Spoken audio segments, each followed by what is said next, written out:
কষাই আসি না এই মানুষ মারার জন্য একটা কষাই মারতো না একটা কষাই করে একটা গুরু জব করে আর মায়া লাগে বাংলাদেশে যদি আবার আসে হাসিটা কি হবে? আর একটা কষাই যদি একটা গুরুর বদলে দুইটা গুরু জব করে আর মায়া লাগে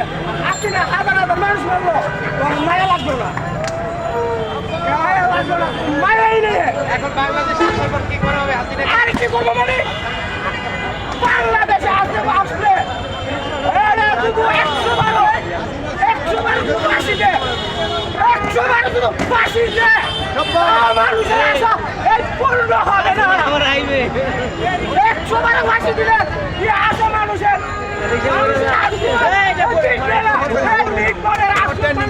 লিখবে না আমি মানুষ সবাই বিচার করছে